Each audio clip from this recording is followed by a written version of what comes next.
I couldn't help but notice that you've clicked on and are presently listening to an episode of the Paranormal Patio podcast. Thanks a lot. I appreciate your support. And if you want to continue to support us, the best thing you can do is share our episodes on social media. That's right. You can tag us in everything. We're on Facebook, Instagram, and Twitter. You can also find us on paranormalpatio.com, where you'll find articles, links to information from our past guests, as well as, every episode as it comes out. Also, head on over to Patreon. Patreon.com/BeyondThePatio. You can get a monthly live stream, at least one. Sometimes we do more. Exclusive bonus content, early access to all of our episodes. And starting with Season 3, I've got to move Season 1 to the archives. So they'll be on Patreon as well, and you can listen to them there. Thanks again for your support. And hey, let's get into the episode. What kind of weird thing are we talking about today?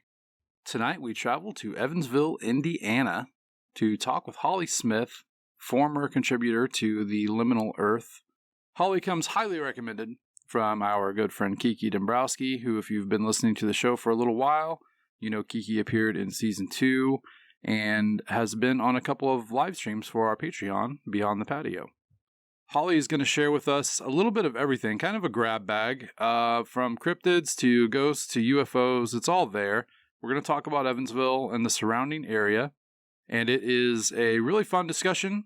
This is actually the audio version of a live stream. So to give you a little taste, if you've been curious about joining the Patreon, this is pretty much what you're going to get, or some variation thereof, when you tune into one of our live streams. We do these every month.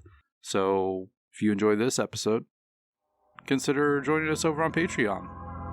I think it's time we can go ahead and kick it over to the audio from the live stream. Here's Holly Smith.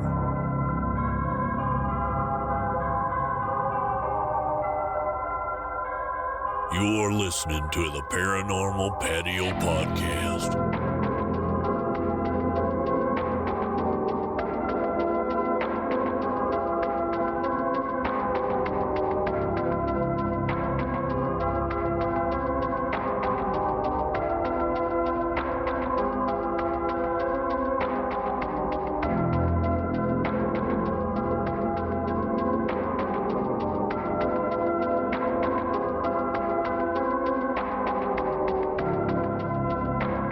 Holly, welcome to the Paranormal Patio. How are you? Hey, I'm good. Thanks for having me. Everything looks and sounds great. So whatever we're doing, let's keep it. I brought you here to the Paranormal Patio tonight to talk about Evansville, Indiana, and all of the weirdness that comes with it. Because for so long, I thought this little geographical area was kind of a dry zone in terms of weird things happening. But the more I dig into it, the more I find. And your posts were some of the things that really catapulted me into looking into more local things. So first, thank you for that. And two, how did you come to find out about all this weird stuff?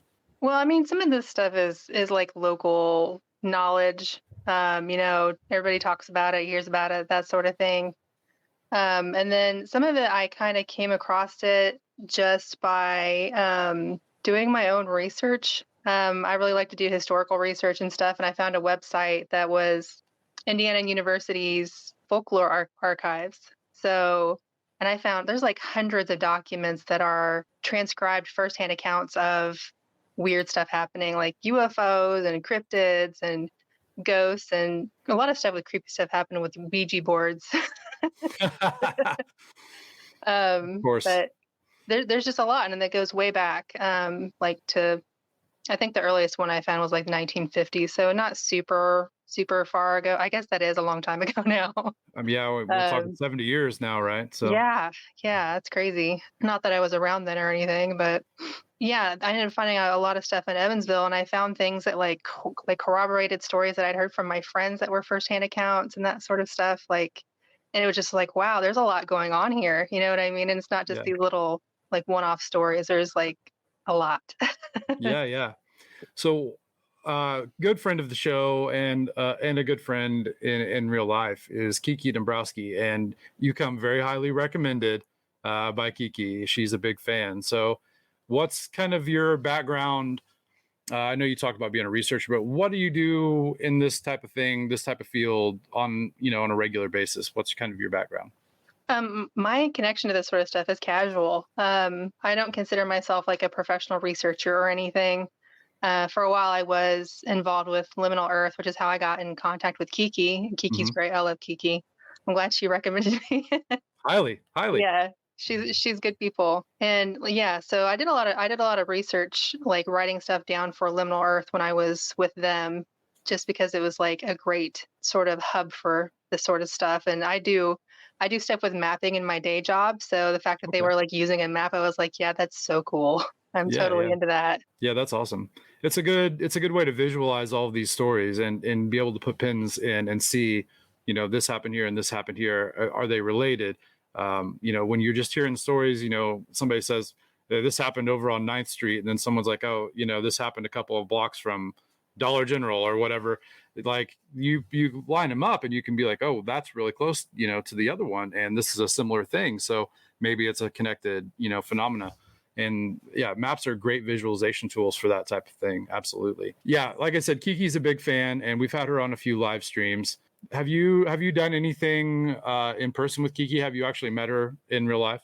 No, I have not. I have not met Kiki in real life. I'd like to. She used to be a lot closer geographically than she is now. I would love to meet her someday for sure, as I would a lot of people that I'm in contact with on Twitter these days. Yeah. Since that's my one social media account that I really I'm really active on.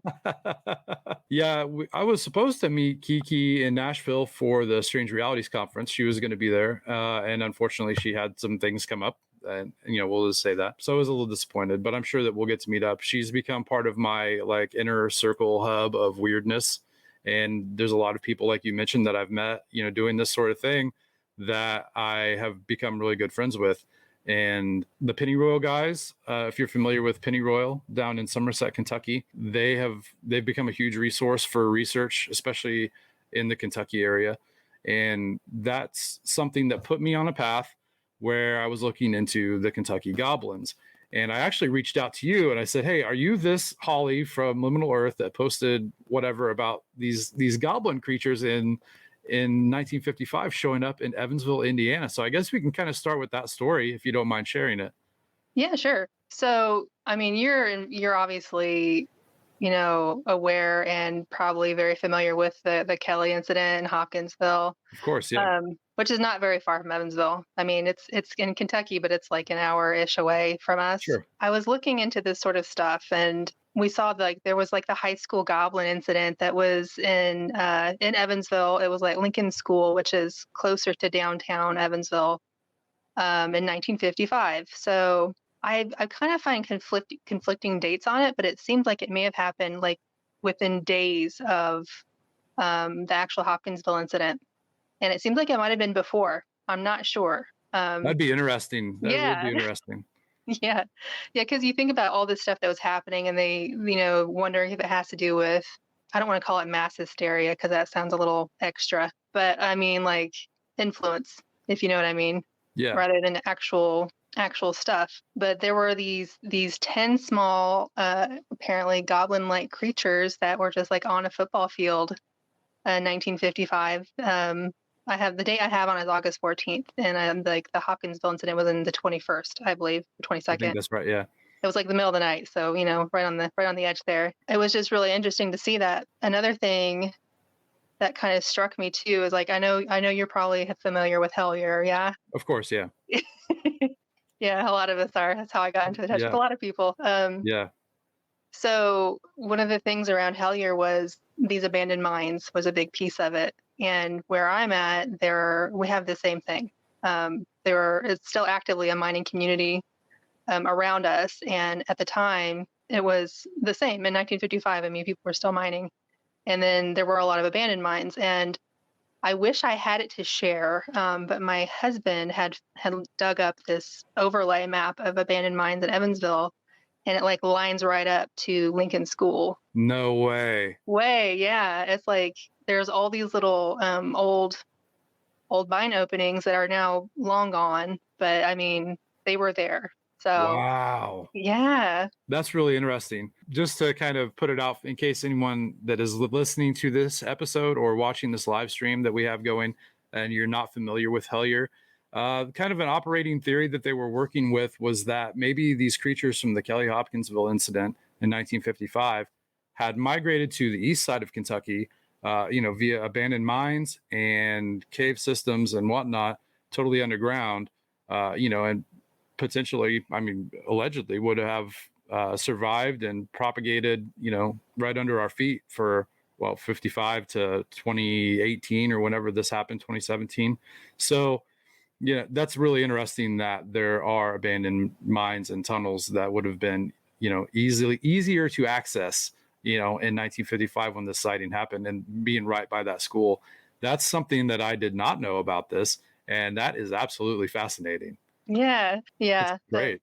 Yeah, my husband is big into like researching stuff too. So he helped me with some things. When he brought that map up, I was just like blown away because so much of the area is just like abandoned mine now. And actually not very far from where I live. And I don't live in Evansville proper. I live in a suburb of it, which is like 15 minutes out. The subdivisions here have mines underneath of them. And like it wasn't that long ago, they had some mine subsidence and like houses started to cave in. Oh It was no. really bad. So I mean, there's just it's kind of mind blowing to think about how far this goes. Like geographically with the abandoned mines, I should say.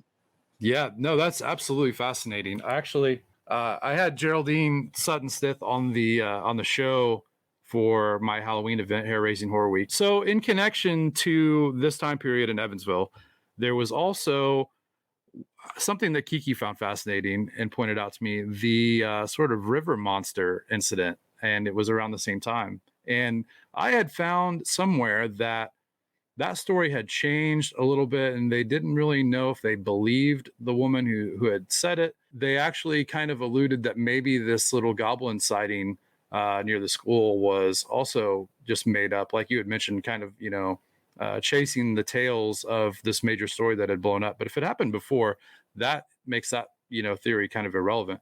But the little river monster thing in the Ohio, can we dig into that? Yeah, I was just talking about this with my husband again. They call it's like the lizard man incident or whatever. Somebody reported that they were swimming the Ohio River and something grabbed them, and it was like a claw, and it was like this creature covered in scales. And that was like almost the exact same time that the other stuff was happening. Like this was all very close together time wise with the goblin stuff that was happening in Evansville and Hopkinsville. But also, like one of the things I saw written was, Creature from the Black Lagoon had just come out, a year earlier, a year before that incident. But then there were, I guess, other reports of like a claw monster that was the same sort of thing, if you know what I mean. But like Mm-hmm. they had hairy arms instead of being all green and scaly, but which I think is interesting. Yeah, wasn't there something about like a discoloration on the skin of the woman, or is that something else, like some sort of like a swamp mud type of thing, but in the river or something like that? Yeah, there was. I remember reading something about that, but I don't remember the details of it to really relay much on that part of it. I think it was like an odd color, like a blue or like a blue green color or something like that. Again, I don't have the notes in front of me. I'm counting on you. So but yeah, it's an interesting story, especially when you consider the timeline and the relative location, being so close to the goblin story. How great would a time machine be to just go back and be there then to find out what these people were really like? Are they reliable witnesses? Are they credible? And talk to them and see what really happened, because we're getting these tales like handed down, for whatever it is, 75 years, 55 years, whatever it is. But yeah, it's really interesting. There are other things though that happen in the Evansville area besides river monsters and creatures from the Black Lagoon and goblins. What else have you dug up in your area? I found a lot of accounts about Bigfoot. I mean, a lot. So like one of my best friends when I was younger had an encounter with a white Bigfoot. And yeah, she was terrified. Like she's a total skeptic and doesn't even, buy into that sort of stuff. And I guess she was out spotlighting for deer with her boyfriend at the time or whatever, which they were in the middle of nowhere. And she saw something big and white, like run across the road and like in the middle of these cornfields, and she was terrified. Like she was like shaken, terrified. Hmm. And it was something I like hadn't really thought about too much and kind of just had it stuck in the back of my memory. And then when I was reading these accounts on that folklore archive, I found other accounts of white Bigfoot in the same area. And that was like really eye-opening, like, oh, hey, Yeah. yeah, there's a lot more going on there. And So I'm about like 2 hours and 20 minutes maybe north of you. And there people who listen to the show, there was a story about a Bigfoot that was half white and half black here, or dark brown. There's actually two separate stories. Could, lighting, who knows, could be the same thing. So going back to Hellyer and Pennyroyal and Kentucky, there's also the story that Nathan Isaac likes to tell about someone seeing the white hairy humanoid coming into existence, entering a road, and exiting existence before it crosses the road all the way. So these white Bigfoot, that might be something interesting to dig deeper into. yeah, it's so specific too. It's not just your run-of-the-mill, big, brown hairy creature. Yeah, that's interesting. I hadn't heard Yeah. anything about Bigfoot in that area, so Oh, that I've makes got sense. more. Oh, lay it Yeah. on us. Lay it on us Yeah. for So, sure. my husband had a encounter with supposedly a Bigfoot way back before I knew him. I guess him and his buddies were out just in the middle of the night, hanging out like teenagers shouldn't do, but do anyway. They heard a noise that sounded like a lion growl coming through like a horse muzzle. It was like a really alarming noise for them to hear. And they went to look for it, and then they didn't see it, and they thought it was gone, and they heard the neighbors screaming. And so they run up there, which I wouldn't have done. I would have been like, peace, I'm going home. But the neighbors had seen something outside their windows, and they were like freaking out. And it was just apparently a very jarring and terrifying thing to experience. That would be absolutely terrifying. And it wasn't like it wasn't like in the middle of the woods either. I mean, there was woods nearby, but not like, it wasn't like in a heavily wooded area, if you Sure. get what I'm saying. My parents live up by Pike County, which is about an hour north of here. Mhm. And they live like on the Gibson Pike County lines, like right on the line. And they live in a heavily wooded area. And I always used to like tease him and ask him, do you ever see any Bigfoot out here or whatever? And my stepdad's like, no, there's Bigfoot's not real or whatever. My mom was like, well, we were out there in the woods. We heard somebody whistling, like it sounded like a person whistling and like knocking noises and that sort of thing. Like, well, that sounds pretty spot on to a Bigfoot type of encounter. Yeah. And then the interesting thing about that is on that same website where I was doing research, I found an account from their neighbor down the road. Just at the end of their road, they were out hunting and saw something crouched in the woods. They were mushroom hunting, not hunting. They thought it was a person. And so they hollered, and it like stood up and looked at them, and it wasn't a person. Wow. Yeah. There's something to that time of year, like the mushroom hunting season. If you're not from an area where morel mushrooms grow, you probably have no idea what we're talking about. But morel mushroom hunting is a big deal here in the Midwest. A lot of people are really into it. And, it comes right in the early spring when people are out in the woods, and all of a sudden there's Bigfoot reports. And we had on episode 1 of season 3, my friend Keith was talking about whenever he was mushroom hunting and was being followed by one. So it's pretty interesting. And I don't know if it's just the seasonal weather or what it is. I mean, you start thinking about Bigfoot being related to the Fae world, and is Bigfoot just the giant hairy fairy? Mushrooms and fairies go hand in hand, and maybe there's something to that too. Who knows? Yeah. It's a lot to think about. It is. It's a lot to unpack. Your brain unpack. starts to run, and you're like, Yeah. oh, mind blown. Yeah. So is that all the Bigfoot reports that you found from down there? Well, I had an experience back when I was in high school, and I don't know if I would call it a Bigfoot type sighting, but it was something. I mean, I didn't actually see, anything. I was at my friend's house and she lived in Johnson, which is in the middle of nowhere, Johnson, Indiana. And we were standing outside. I think we were probably smoking outside her mom's house. And like we heard something in the woods by her house, and like the dog started to like, bark and growl and freak out like dogs do when they see something or that's not supposed to be there, even if it's a person. But we heard something moving through the trees, and it was big. Like it wasn't a deer. Like, and if you're around a rural area, you kind of get familiar what a deer sounds like moving through the woods. And it wasn't a deer. I don't know what it was. And like the dog like suddenly stopped and like slunk down and like creeped and wanted to go inside the house. So we all just like went inside the house and didn't come back out for the rest of the night. And we didn't go back outside at night the entire time. Like that I was hanging out with her after that. Like that was a no-go.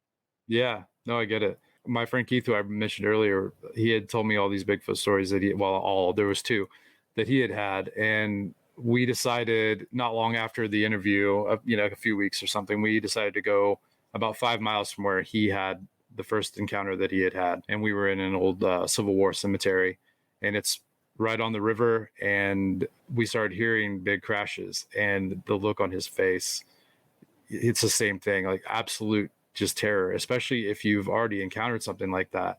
And then you hear similar noises and things like that. It will scare a person.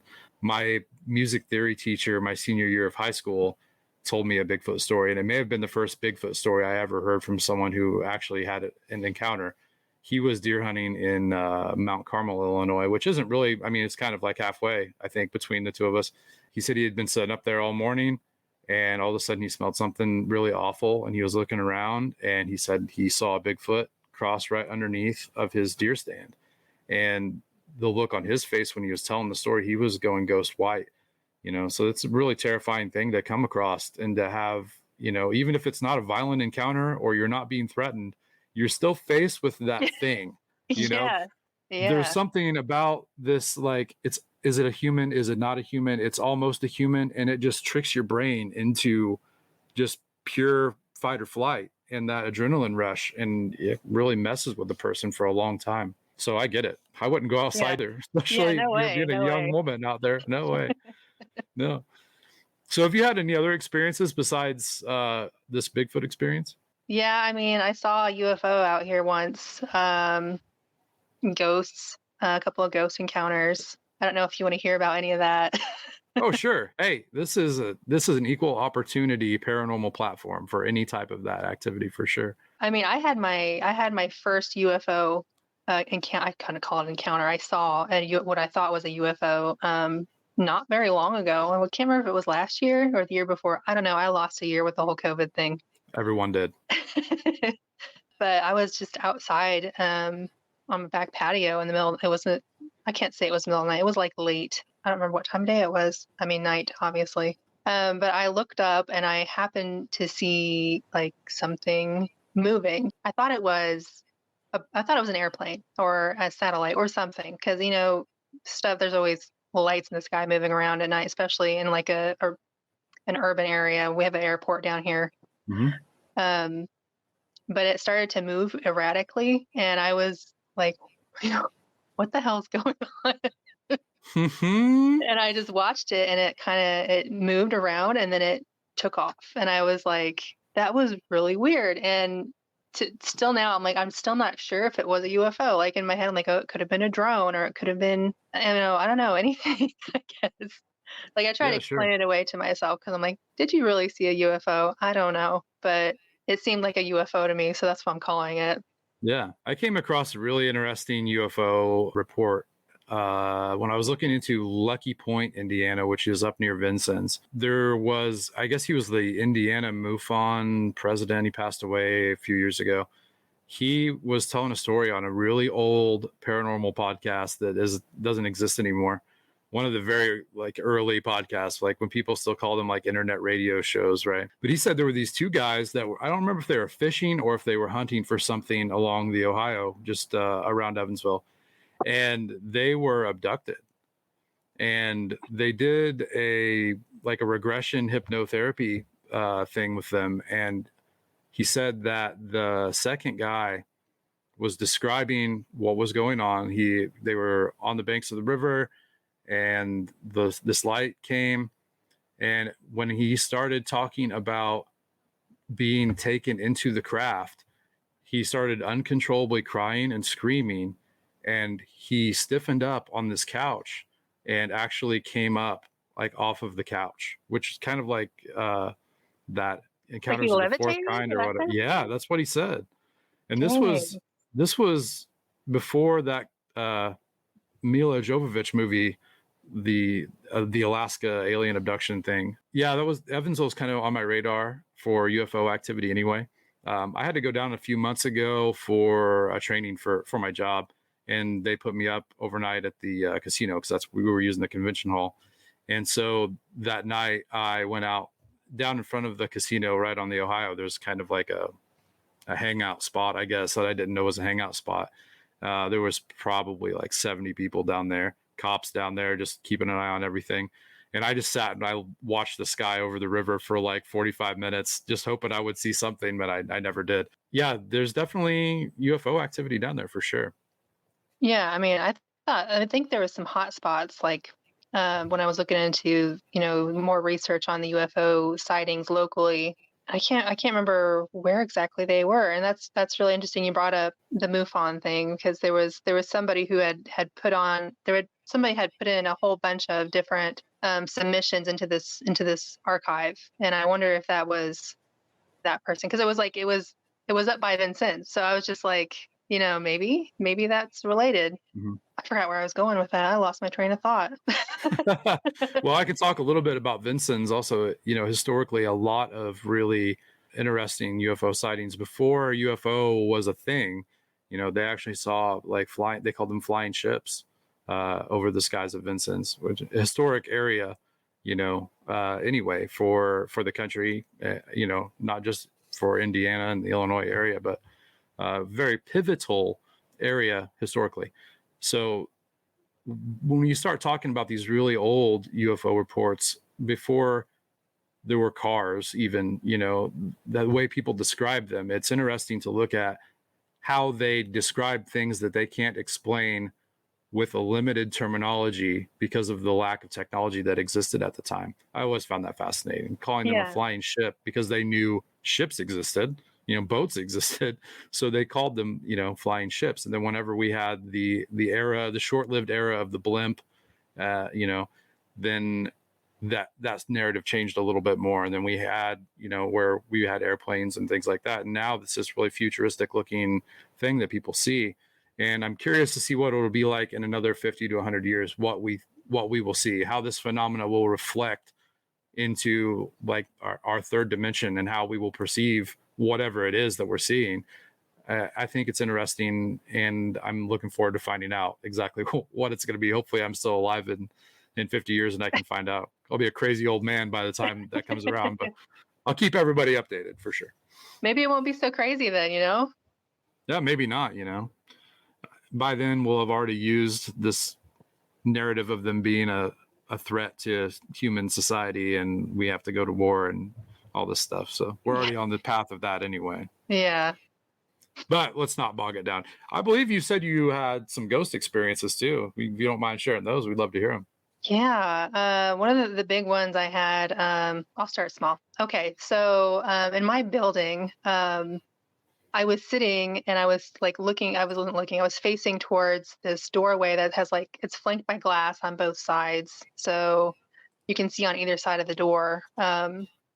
And then I saw somebody that I didn't recognize because I know what everybody looks like where I work. I thought maybe they were a visitor, but they walked across the doorway. And the thing is, you can't do that. There's no doorway on either side of this door. You would have to walk straight, or you would just hit a wall when you tried to go one way, like left or right. And they walked straight across it and disappeared, and they were gone. And I kind of just sat there for a minute, and I was like, did I just see a ghost at work? And interesting, it happened again recently. I saw it was 2 years after it happened the first time, and I saw it happen again. So I don't know if it was I was just in the right place at the right time again. It's one of those repeaters, Right. stuck in a loop. Was it exactly the same? Yeah. Yeah. Yeah. Sounds like a repeater to me. Yeah. It looked like the same person, like and everything. I was like, oh, hey, there it is again. One of the bigger ones I had, and I was actually on a different podcast talking about this at one point. We found a headstone in our yard in our old place. Some things have been happening in our house. It was a rental, like this little rental on the west side. My husband was at home with our son because he's a stay-at-home parent. Like he would text me at work and say, you know, I'm hearing noises in the house. There's like cabinet doors closing, like stuff is falling off the refrigerator. And I'm like, it might be a mouse or something, you know. Yeah. It kind of escalated to the point where like there was hearing like a child yelling in the house. That wasn't our child, because our child was a baby and he could not speak. And there was all these things happening. And then my husband was out in the backyard, like trying to dig up some stuff to fix landscaping, and he found a headstone. It took us a while to read it because it was old, like it was really worn down. And we had it sitting on the front porch, and the sun had it just right, like the next morning early, that you could actually read it because you couldn't read it otherwise. And it was a young child who had passed away really young. So he was, I can't remember, maybe he was 2 or 3. I've forgotten. I used to have all this written down. That's like I was really into the story, and it's crazy how you forget about it when you're not looking at it Yeah. for a long time. His name is Robert. It's kind of crazy now thinking back to it because like the time that he passed away was the last epidemic. It was the flu epidemic. Oh, interesting. Yeah, like talking about it right now, like I'm thinking about like, wow, that's kind of crazy. Yeah.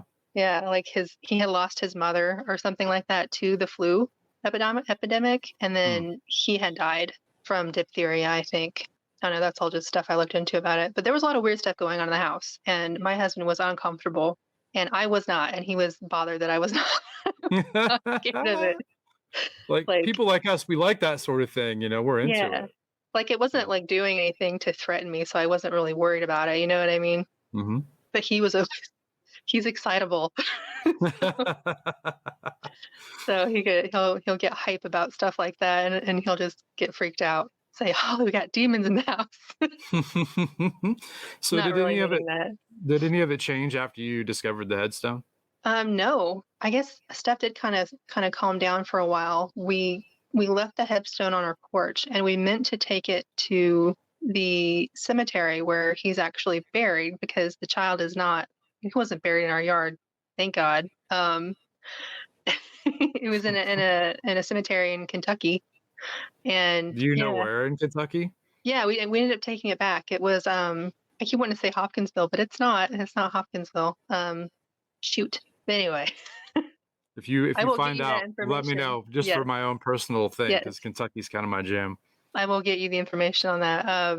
But we were going to take it back sooner, but at this point, when we first found it, you know, we just weren't able to get it down there soon enough. So we eventually took it back when we moved to the house we're in now, which was been a couple years ago. We made sure we said some things like, you know, Stephen was like, I really don't want to leave this here. And I was like, well, we need to take the headstone with us. And he put it in the car. He parked the car on the street and told him, he said, you stay with the car. Don't come in the house.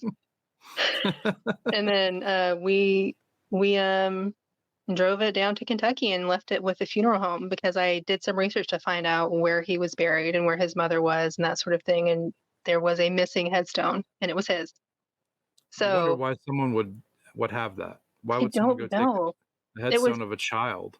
it was like it was like really weird, because when we found the headstone, we told our property manager at the time, we found a headstone in our yard, kind of freaked out, like we feel like the Yeah. person who owns the house should know, because they didn't actually own the house, somebody else did. And she got in contact with the lady who owned the house, and she was very elderly. She told us a story like, I don't know why, they would take the headstone from there, but I mean, obviously it's there. We have no idea why it would be there.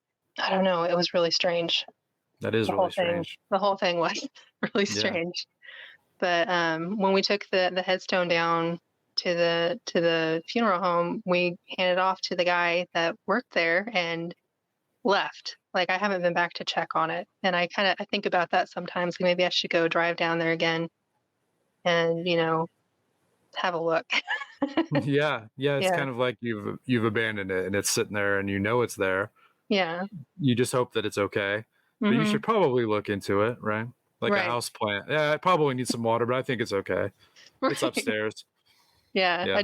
I just trusted the guy to do it, and we probably could go back and have a look. We actually took it down there on our wedding anniversary. Now I think about it. I remember that. But yeah, I'll get the name of that. I have the name of the cemetery written down and the town it's in. It's a Okay. little bitty cemetery in the middle of nowhere. The best ones are. Yeah. Yeah. Yeah. You said you were going to start small and work up to the big. Was that the big? Was the headstone in the yard? Yeah, that was a big one. Like that was a big long story, and I did a whole bunch of historical research on that, and I like reached out to our historical societies, and I was talking to them. They found me the death certificates for the child and his parents and everything. So I mean, I was all about that. I love that stuff. Yeah, absolutely. Yeah, that's fascinating. That we moved here in May to this place, and there's actually a gravestone of sorts in the yard. It was for the last owner's dog. It's just hanging out back there still. I haven't touched it. You know, I weed eat around it and make sure that everything's cleaned up. But I don't know what I'd do if I would have found a human headstone here. That would have really freaked me out. I'm in a really old part of the county that it was once like a boom town. Like when the oil boom hit here in Illinois, this was like ground zero. There was so much oil here at the time. The story goes that these two guys were drinking whiskey in the back of a truck, and they said, I'm going to throw this bottle, and wherever it lands, we're going to drill for oil, and we're going to find a lot of oil. And there was a bet going between the two of them. So the guy's like, all right, I'm going to do it. And he throws the bottle, and they start drilling there, and they had the largest oil rig and oil well in the county right where he threw the bottle. Dang. And the foundation of the rig is still there, but it's no longer in service. My grandfather actually was here. I believe he told me he helped fill it with cement whenever they finally stopped using it, which is interesting. Yeah, I don't know what I would do. This is being in a really historical area. I'm sure that there are a lot of, you know, odd and weird deaths and things, and I have to dig into it more. I haven't been here for very long, you know, May. Yeah, I've been busy, but I'm sure there's cool stuff here too that I can't wait to dig into. Tell us some more bizarre Evansville stuff, maybe, you know, that you've come across. Well, we have a couple of historical things. One more thing from my Liminal Earth submissions was, I don't know if it was actually like a spooky thing, but it was really weird. And I don't know if it was insurance fraud or, or if it was a really unusual thing that happened. But there's down on the riverfront, you know, there are a lot of these historical homes that face the river. Mm-hmm. And there was some renovations going on in one of the houses, and somebody like supposedly like blacked out and ran into the house and crashed into the house.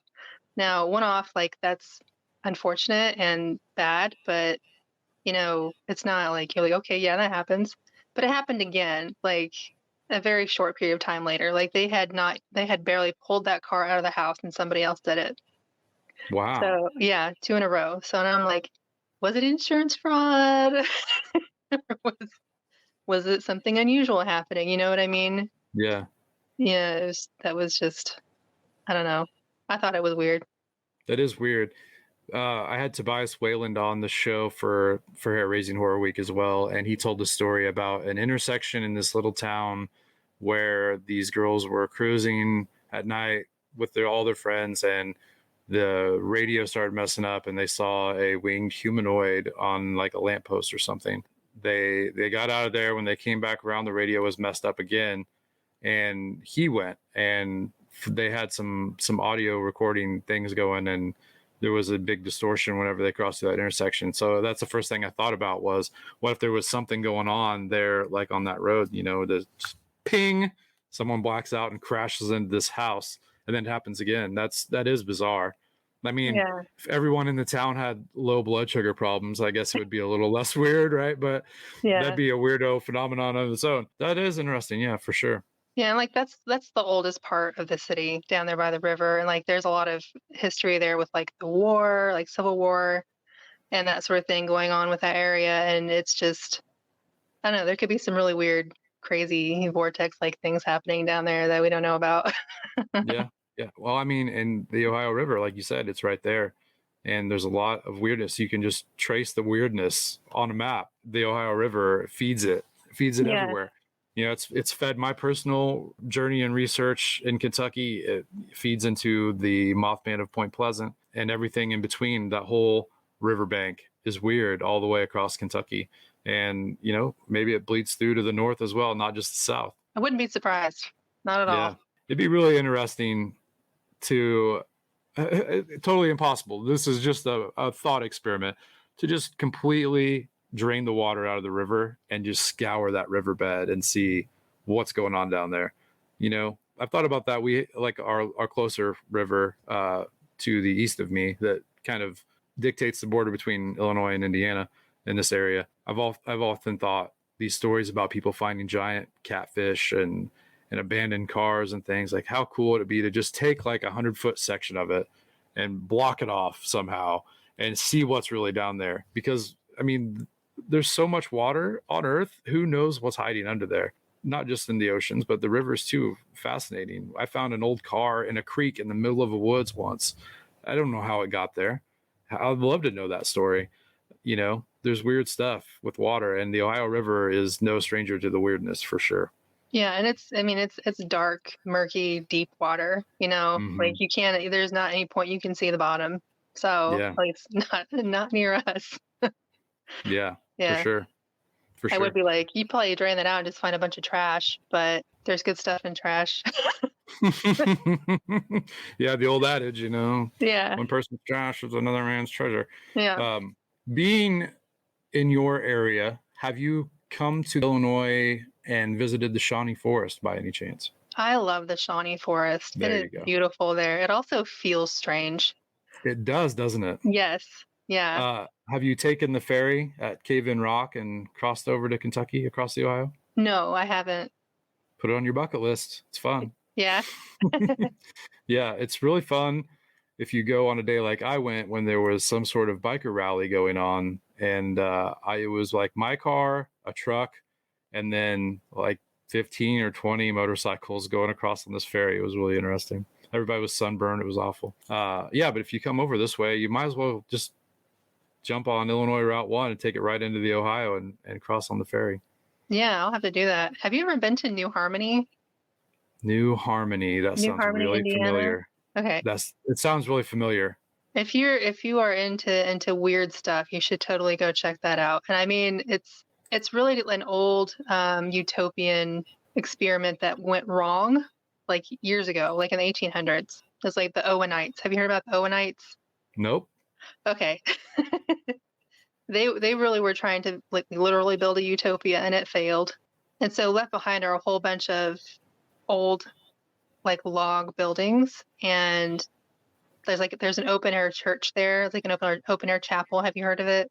You should totally go there. It's like you go there and it's beautiful, and there's all kinds of things to see. There's like, I won't call them mazes that you go through. You can walk these mazes. There's like a hedge maze and there's a stone maze and there's like fountains and stuff, but it's really weird. Like if you go there, you feel the weirdness. It's very strange. And I remember not too long ago, I actually read that somebody had submitted it for like to be a vortex, like actually like documented as a vortex because of all like the haunted buildings and stuff there. But you can literally just park your car downtown and just walk around, and it's beautiful, but it's weird. I'm on board. I'm going. I'm gonna go soon. Yeah, you should totally check it out. Interesting. No, I had not even. I don't know. The name sounds really familiar, but I don't know. I think we have a cemetery called like the New Harmony Cemetery up by me, and it would be totally unrelated, or maybe not. Maybe it's not unrelated. Yeah. You need to lease out your husband, have him do a little historical research for me. He probably would do it. Yeah. Yeah. Any other crazy Evansville stuff while I've got you here? A really famous one that I don't have, like, it's not on Limb Earth, I don't think, is the Gray Lady. You know about the Gray Lady at the Willard Library? No. Okay. Well, maybe I do. Did they cover this on like Ghost Adventures or something? I think Ghost Hunters actually did Ghost Hunters, maybe. I think about it. Yeah. Yeah. There's a really old historical library, and most of the library is dedicated to genealogy for the area. It's a building you walk in that just feels kind of spooky. It's really cool though. It's really beautiful architecturally. And it's apparently haunted by a gray lady. You know, they see a lady in a gray dress that people see in the building. And I guess that maybe she was the daughter of the person who built the library, if I remember correctly. Don't quote me, but that's a big one that a lot of local people know about. Isn't the library really close to the river as well? Yeah, I mean, it's like I can't say it's really close to the river, but it's right on First Avenue. It's kind of strangely placed when you see it because around it now are only mostly modern buildings. So it's like this historical building that's nested in like around a factory and like a modern office building, and then the interstate's right there, and then there's the historical building like right there. And then I've driven by it a lot. another thing you could see if you wanted to is the Wrights Home. Do you know about the Wrights Home? I don't think so. Okay, it's a historical home that was built by some very wealthy people in the area a long time ago, and like the turn of it was in the 1800s. But it's a museum. Like it's all like restored and maintained as its in its historical light. And it's also a really beautiful place to visit, but it's also very spooky. I don't know of like a particular ghost that is associated with the building, but the people that have worked there have talked about it being haunted. Hearing people walking around upstairs and up and down the back, like the servant staircase that's in the back, that sort of thing. Your run-of-the-mill usual old spooky house stuff. A friend of mine, Matthew, has popped into the chat, and I would be remiss if I didn't take a second of being serious and talking about things to be goofy for a minute. Matthew is down in Tennessee. He comes up to Evansville twice a year, and he is was a big fan of the Amish buffet. I'm not sure which one, but I have to ask, please tell me you know some crazy, weird story about the Amish buffet in Evansville, Indiana. I don't. I know nothing about the Amish buffet. Sorry, Matthew. Nothing for you, man. It closed due to natural causes. No demon infestation or anything like that. Sorry, buddy. No, I had to be goofy there for a minute for Matthew because he's big into that Amish buffet, man.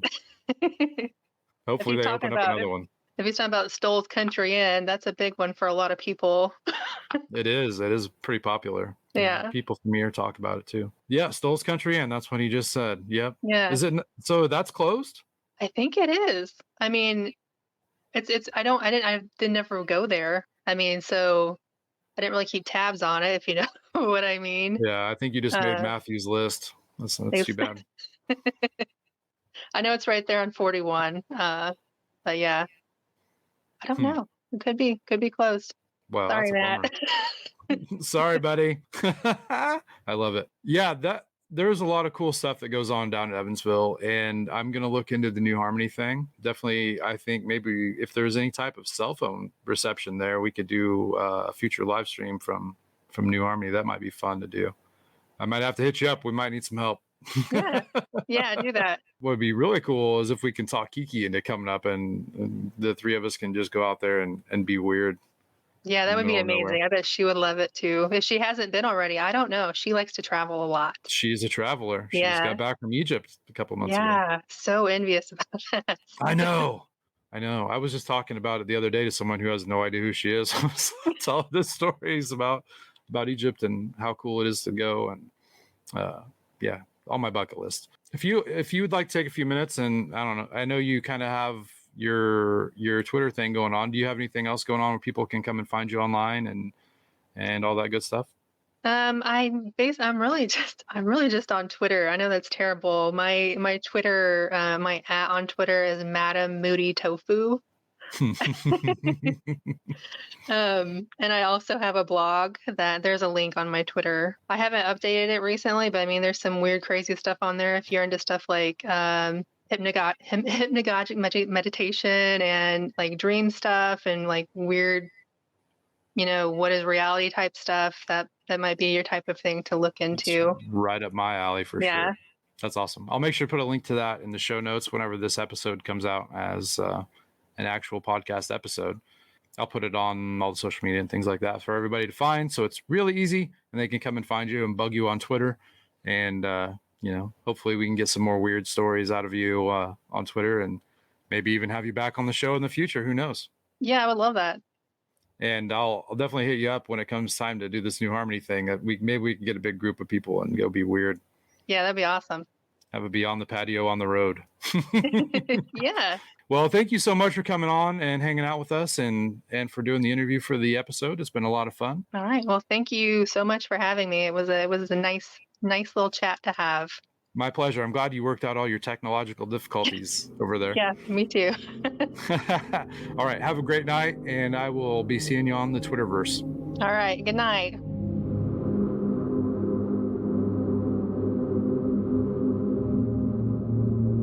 Until next time, keep the fire going.